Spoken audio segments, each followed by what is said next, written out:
I'm gonna show you exactly how to take this photo from this to just this and how my mindset works and what I like to do to achieve this look. Before we start everything, make sure that your brightness is up. This is a must, so just please do it. So first, let's start with basic correction. I immediately saw that the iPhone was a lot bluer and more like vibrant kind of gradient color with nice shadows.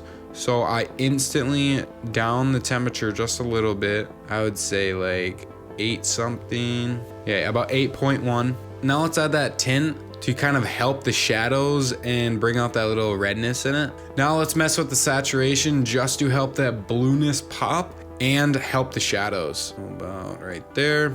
Down the exposure just slightly. That looks pretty good. Now we're really gonna help the contrast. This picture has a lot of contrast. You can see how much the blackness is helping with the camera lenses and just the shadows overall. So let's up the contrast quite a bit, say about right there.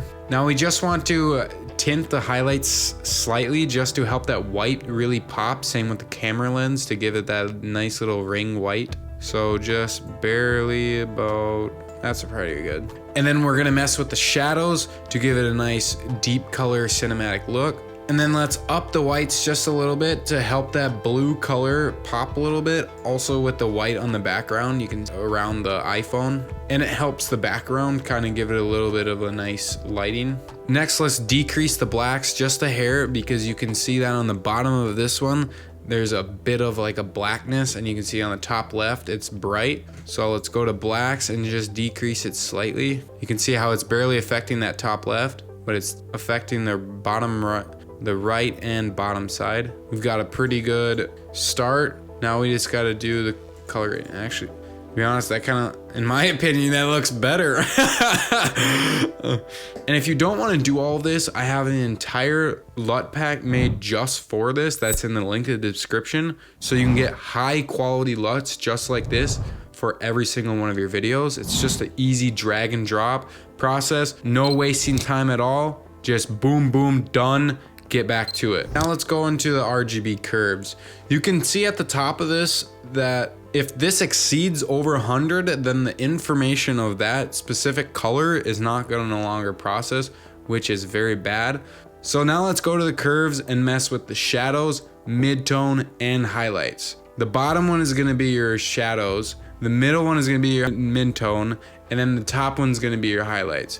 You can see over here that the blue is a little too high. If anything is above or touching this 100, it's going to not render correctly, and you're not going to get any of that information with the lighting, and that's not at all what we want to do. So let's simply, to get this nice shadowy look a little bit more, let's just grab the bottom one and just decrease it slightly. Now let's take this middle one and increase it just a little bit. It helps highlight the iPhone and give that top left, this top left like lighting kind of effect, a nice brighter light with also keeping the bottom shadow consistent. And let's also just up this top one just a smidge to help it. I'm gonna try to keep all of these colors in the 90 range. We will get to the blue and mess with the blue soon. And you can see that we're getting towards the look that we want. I would actually, to be honest, consider this good and done because this is absolutely amazing, but we'll still tweak it just a little bit to get even more clarity. Now, what I would like to do is go down to colors and wheels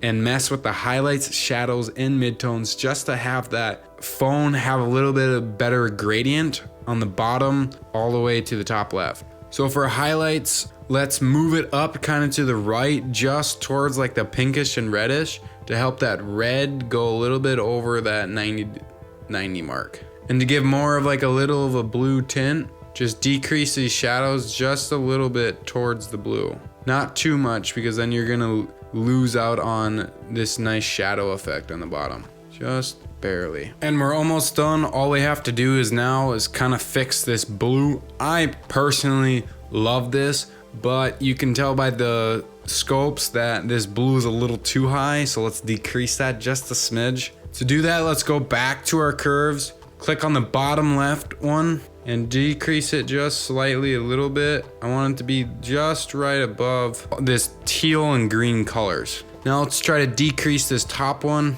Wow, it does not want to budge. Is the temperature. And we actually want to do, if you want to get rid of that blue tint, you actually have to go back to temperature. My bad, but just put it to the right just a little bit and it'll budge. And then there you go. That's it for this video. Thank you for watching. If you watched all the way, make sure to check the link out in the bio so you don't have to do this ever again. And as always, seek action instead of perfection. Thank you and peace.